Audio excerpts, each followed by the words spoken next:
Bonsoir tout le monde, je suis Antoine. Gabriel, je viens de rentrer du travail et je suis épuisé.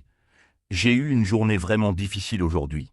Comment fais-tu pour te détendre après une longue journée? Bonsoir cher auditeur de Wow Spoken French. Antoine, je te comprends parfaitement. Nous avons tous ces journées où on rentre chez soi complètement vidé. La détente à la maison est un art qu'il faut apprendre. Un art, tu dis? C'est intéressant.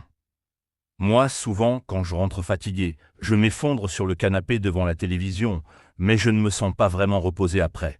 Il y a sûrement de meilleures façons de faire. Exactement. Et vous, cher auditeur, comment vous détendez-vous après une journée stressante?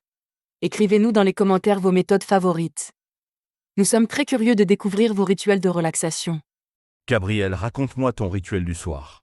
Qu'est-ce que tu fais dès que tu passes la porte de chez toi? Alors Antoine, j'ai développé une petite routine au fil des années. D'abord, je pose mon sac, j'enlève mes chaussures et je prends 3 grandes respirations. C'est comme si je laissais le stress de la journée à l'entrée. 3 respirations. C'est simple mais intelligent. Moi, je fonce directement vers la cuisine pour grignoter quelque chose. Mais peut-être que je devrais commencer par respirer d'abord. Ah, la nourriture. C'est normal d'avoir faim après une longue journée. Mais attention à ne pas manger n'importe quoi sous le stress. Moi, je me prépare toujours une tisane ou un thé. La chaleur de la tasse dans mes mains me réconforte déjà. Une tisane. J'adore cette idée. Quelle est ta tisane préférée pour te détendre? Et est-ce que tu as d'autres boissons relaxantes à recommander à nos auditeurs? Ma préférée, c'est la camomille avec un peu de miel. Mais j'aime aussi la verveine ou la passiflore le soir. Ces plantes ont des vertus apaisantes naturelles. Et toi, Antoine, tu bois quoi quand tu veux te relaxer? Moi, j'aime beaucoup le chocolat chaud. Je sais que ce n'est pas très léger, mais l'odeur et la chaleur me rappellent mon enfance. Cela me réconforte instantanément. Le chocolat chaud, c'est merveilleux aussi. L'important, c'est de trouver ce qui nous fait du bien. D'ailleurs, cher auditeur, quelle est votre boisson réconfortante du soir?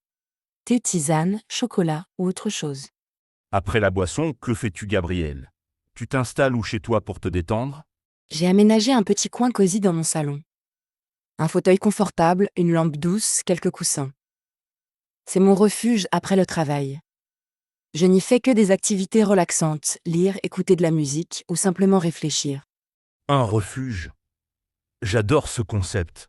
Moi, je n'ai pas vraiment d'espace dédié à la détente. Je pense que je vais m'en créer un. Tu penses qu'il faut beaucoup de place pour avoir un coin relaxation? Pas du tout, Antoine. Même dans un petit appartement, on peut créer un espace détente.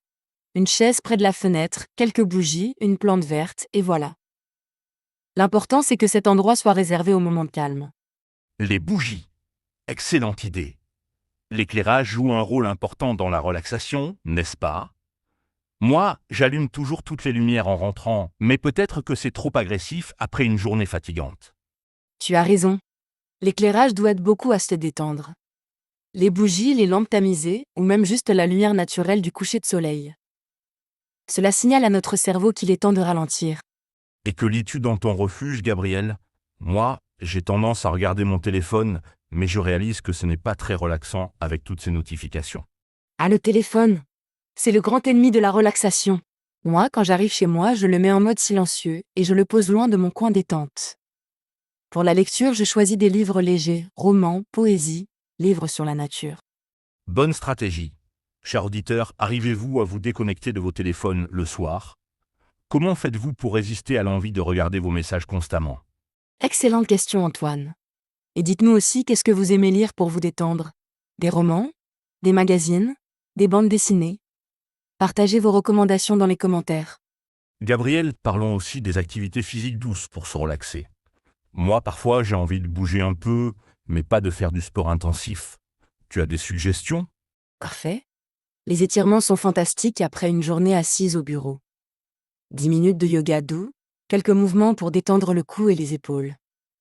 Cela libère les tensions physiques accumulées. Le yoga. J'aimerais essayer, mais j'ai peur de ne pas être assez souple. Est-ce qu'on peut faire du yoga même si on est débutant et pas très flexible? Bien sûr, Antoine. Le yoga de relaxation n'est pas une compétition. Il y a des postures très simples, s'allonger et respirer, étirer ses bras doucement, faire rouler ses épaules. L'important, c'est d'écouter son corps. Et la marche? Parfois, même fatigué, j'ai envie de sortir prendre l'air. Une petite promenade dans le quartier peut-elle être relaxante? Absolument. Une marche lente, sans but précis, en observant les maisons, les jardins, les gens. C'est très méditatif. L'air frais oxygène le cerveau et aide à évacuer le stress de la journée. Et toi, cher auditeur, préférez-vous vous détendre à l'intérieur ou à l'extérieur?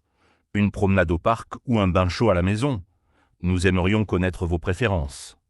Parlons justement des bains, Antoine. Pour moi, c'est un des plaisirs ultimes après une journée difficile. Un bain chaud avec quelques gouttes d'huile essentielle de lavande, et tous mes soucis s'évaporent. Un bain aux huiles essentielles. Cela sonne très luxueux. Moi, je prends plutôt des douches rapides. Mais tu me donnes envie d'essayer ce rituel du bain relaxant. Ce n'est pas du luxe, Antoine, c'est du bien-être. Et si tu n'as pas de baignoire, une douche chaude peut être tout aussi relaxante. L'important, c'est de prendre son temps, de sentir l'eau chaude détendre ses muscles. Et la musique? Tu écoutes de la musique pendant ton bain ou tes moments de détente? Oh oui, j'ai créé une playlist spéciale relaxation, musique classique douce, son de la nature, musique du monde apaisante. La musique a un pouvoir incroyable pour calmer l'esprit. Quel genre de musique recommandes-tu pour se détendre? Et est-ce que nos auditeurs ont des artistes ou des playlists favorites pour leur soirée cocooning? J'adore Ludovico Einaudi pour le piano, Olafur Arnald pour l'ambi, et les sons de pluie ou d'océan. Mais chacun a ses goûts. L'important, c'est que la musique vous apaise et ne vous stimule pas trop. Gabriel, et si on parlait de la nourriture, après une longue journée, qu'est-ce qui est bon à manger pour se détendre sans être trop lourd sur l'estomac? Excellente question. Moi, j'évite les repas trop copieux le soir. Je préfère une soupe chaude, une salade fraîche ou des légumes grillés. Quelque chose de nourrissant mais facile à digérer pour bien dormir ensuite. Une soupe, c'est réconfortant et pas compliqué à préparer. Et pour les petites faims? Parfois, j'ai envie de grignoter quelque chose en me détendant. Pour grignoter, je choisis des fruits secs, des amandes ou un yaourt avec du miel. Évitez les chips ou les sucreries qui donnent de l'énergie alors qu'on veut se calmer. Et vous, cher auditeur, que grignotez-vous le soir? Parlons aussi des activités créatives, Gabriel. Dessiner, écrire, tricoter. Est-ce que ces hobbies peuvent t'aider à se détendre après le travail? Absolument. Les activités créatives sont fantastiques pour évacuer le stress. Elles occupent l'esprit de façon positive et donnent un sentiment d'accomplissement. Moi, j'aime dessiner ou écrire dans un carnet le soir. Tu écris quoi dans ton carnet? Tes pensées de la journée? Des histoires? Je suis curieux de savoir comment l'écriture peut être relaxante. J'écris mes impressions, mes gratitudes du jour, parfois des petits poèmes. C'est comme vider son esprit sur le papier. Cela m'aide à faire le tri entre les pensées importantes et celles qui ne sont que du bruit mental. La gratitude, c'est une belle pratique.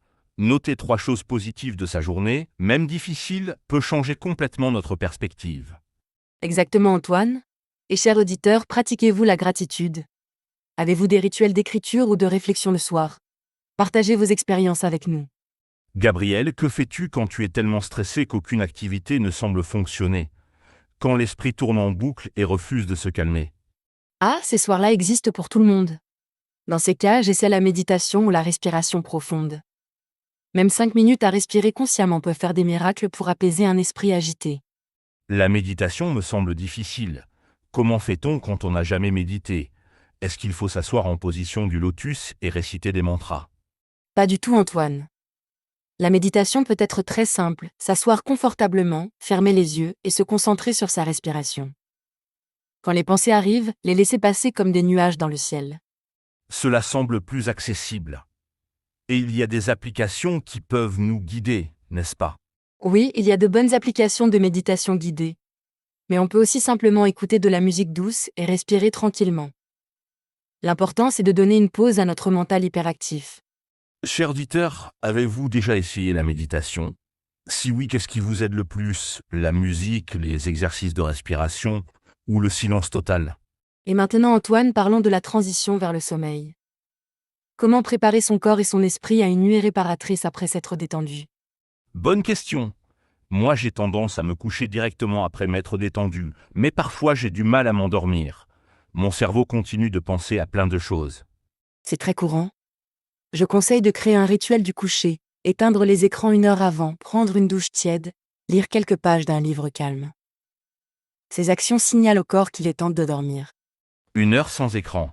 C'est un challenge pour moi, mais tu as raison, la lumière bleue des écrans réveille notre cerveau au lieu de l'endormir. Exactement. Et si on a vraiment besoin de regarder quelque chose, mieux vaut choisir des documentaires nature ou des émissions très douces, pas des films d'action ou des nouvelles stressantes. Et que penses-tu des techniques de relaxation au lit? Compter les moutons, visualiser des paysages paisibles, détendre chaque partie de son corps. Toutes ces techniques peuvent marcher. Moi, j'aime visualiser un endroit où je me sens bien, une plage tranquille, une forêt, ma chambre d'enfance. Cette image positive aide mon esprit à lâcher prise.